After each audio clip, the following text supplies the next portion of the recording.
आज हम भारत में आर्थिक नियोजन की उपलब्धियों पर चर्चा करेंगे।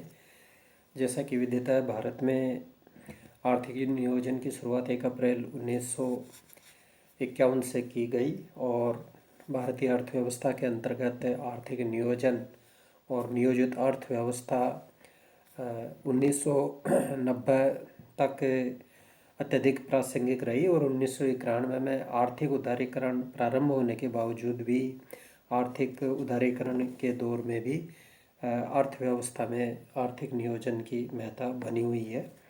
तो आर्थिक नियोजन काल में जो पंचवर्षीय योजनाएं भारत में क्रियान्वित हुई, तो भारतीय अर्थव्यवस्था और देश को आर्थिक क्षेत्र के अंतर्गत अनेक उपलब्धियां अर्जित हुई है और इनमें प्रमुख रूप से भारत के सकल घरेलू उत्पाद में वृद्धि, राष्ट्रीय आय और प्रति व्यक्ति आय में वृद्धि,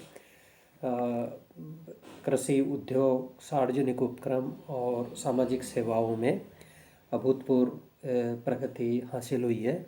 अब हम एक एक करके इन बिंदुओं को लेते हैं। सबसे पहले हम लेते हैं सकल घरेलू उत्पाद, ग्रॉस डोमेस्टिक प्रोडक्ट। किसी देश में एक वर्ष में उत्पादित अंतिम वस्तुओं व सेवाओं का बाजार कीमत पर द्रव्यिक मूल्य है और भारत में सकल घरेलू उत्पाद चालू मूल्यों पर वर्ष 1950-51 में 8,979 करोड़ रुपया था, जो बढ़कर 1990-91 में 4,77,000 और 814 करोड़ रुपए हो गया और 1999-2000 में और बढ़कर 17,40,207 करोड़ रुपया हो गया।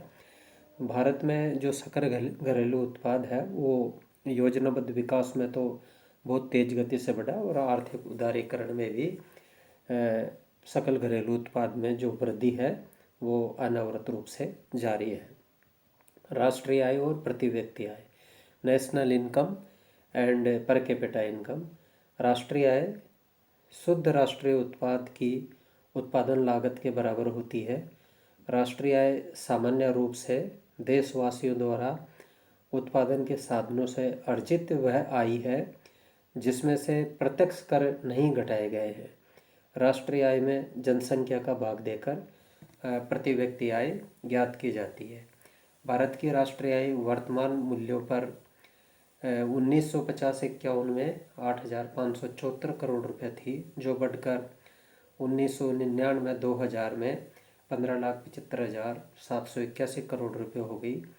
प्रति व्यक्ति आय वर्तमान मूल्यों पर 1950-51 में बेहद कम अर्थात 239 रुपये थी, जो बढ़कर 1999-2000 में 15,562 रुपये हो गई। अगला बिंदु है आर्थिक वृद्धि दर, इकोनॉमिक ग्रोथ रेट। सकल घरेलू उत्पाद वृद्धि दर 1993-94 की स्थिर कीमतों पर 1951-52 में 2.5% थी, जो 1999-2000 में बढ़कर 6.2% हो गई।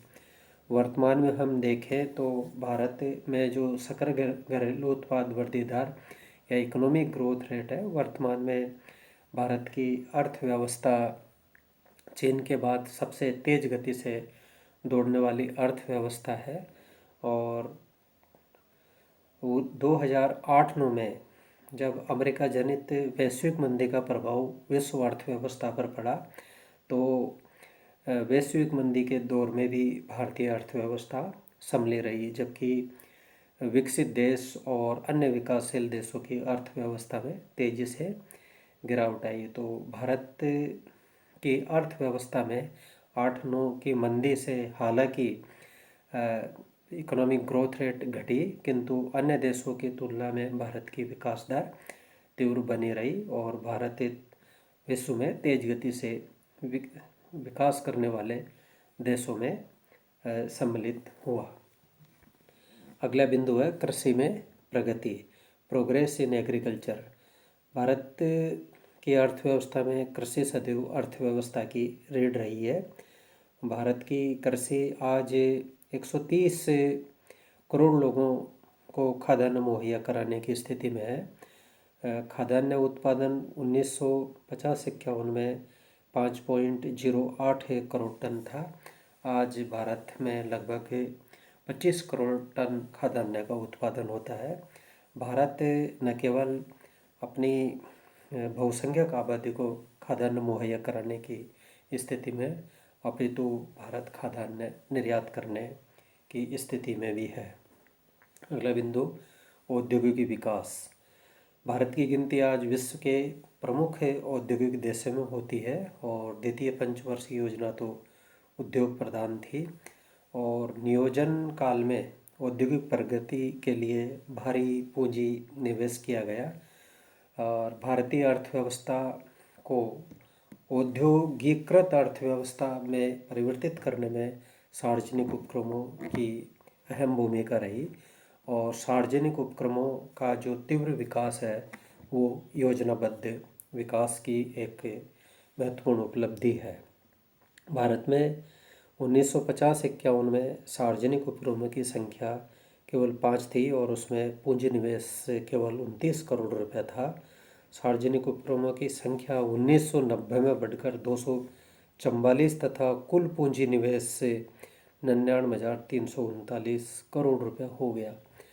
हालांकि आर्थिक उदारीकरण के बाद सार्वजनिक उपक्रमों का जो विकास है, उनकी जो संख्या है वो लगभग थम सी गई, किंतु आज भी भारतीय अर्थव्यवस्था में सार्वजनिक उपक्रमों की महत्ता बनी हुई है। पूंजी निर्माण और बचत दर। योजनाबद्ध विकास में बड़ी पूंजी निर्माण और बचत दर से औद्योगिकरण को गति मिली है और आज भारत में पूंजी निर्माण और जो बचत की दर है वो विकास को गति देने में सहायक है। सामाजिक विकास के कुछ सूचक, सम सोशल डेवलपमेंट इंडिकेटर्स। नियोजन काल में सामाजिक विकास के हर एक क्षेत्र में सुधार की प्रवृत्ति दृष्टिगोचर हुई है। प्रति व्यक्ति खाद्यान्न उपभोग में वृद्धि हुई, साक्षरता में वृद्धि हुई, चिकित्सा सुविधाओं का खूब विकास हुआ और हम वर्तमान कोविड महामारी को देखें तो भारत में एक तरह से इतनी बड़ी आबादी है और इस महामारी से निपटने में भारत ने एक तरह से काफ़ी अच्छी पहल की है और भारत में वर्तमान में 16 जनवरी 2021 से जो कोवैक्सीन है, टीकाकरण है, वो प्रारंभ किए जाने की घोषणा की जा चुकी है। तो इतनी बड़ी आबादी और भारत में बहुत अच्छा स्वास्थ्य क्षेत्र के अंतर्गत स्वास्थ्य ढांचा है और स्वास्थ्य सेवाएं देशवासियों को मुहैया कराने की स्थिति में आज हम हैं। अगला बिंदु है विश्व की बड़ी अर्थव्यवस्था।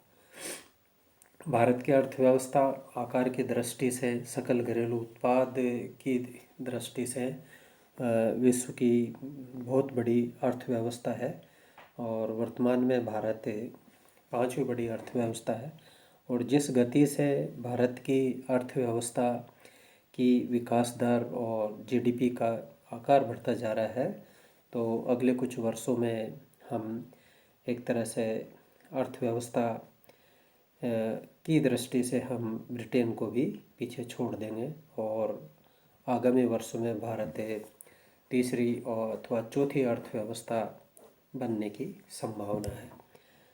अगला बिंदु है जीवन स्तर में सुधार, इम्प्रूविंग स्टैंडर्ड ऑफ लिविंग।